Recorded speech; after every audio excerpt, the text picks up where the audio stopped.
अस्सलाम वालेकुम, कैसे हैं आप सब? उम्मीद है कि मानो सेहत की बेहतरीन हालत में होंगे। आज मैं लाई हूँ आपके लिए बहुत ही ख़ास रेसिपी, जिसमें हम बनाएंगे शेरवानी चिकन कढ़ाई। बहुत ही डिलीशियस और यमी बनती है। अगर किसी ने खाई हो तो इसका मज़ा तो उसी को ही पता होगा।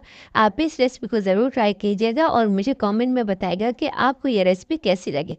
तो आइए फिर रेसिपी को स्टार्ट करते हैं। बिस्मिल्लाहिर्रहमानिर्रहीम। यहाँ पे मैंने ले लिया था ऑयल 1 कप।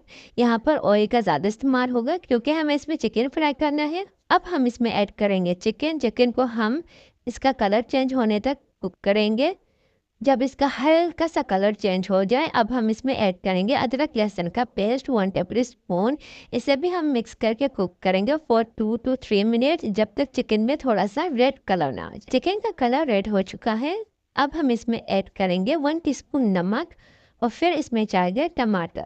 टमाटर मैंने 3 से 4 अदद लिए हैं क्योंकि आपको पता है कढ़ाई में टमाटर ज़्यादा यूज़ होते हैं, और इसे मैंने बड़े बड़े पीसेस में कट किया था क्योंकि हमें इसकी रिमूव करनी है स्किन।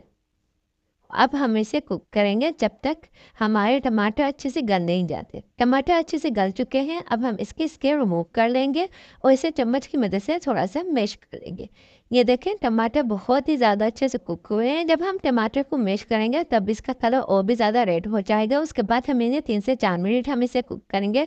उसके बाद इसमें जाएंगे मसाले। इसमें बहुत ही कम मसाले डलते हैं, तो हम इसमें ऐड करेंगे 1 से 2 अदद हरी मिर्च ब्लेंड करके आप लेंगी।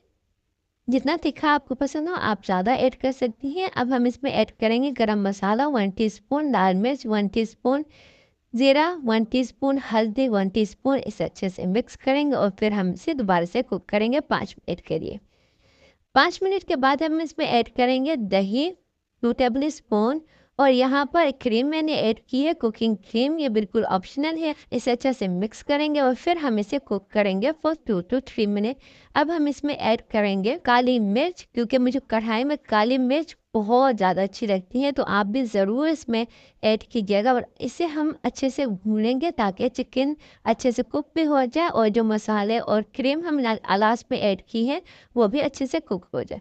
ये देखें जी, ये रेसिपी हमारी रेडी हो चुके हैं। अब हम इसे निकाल लेंगे।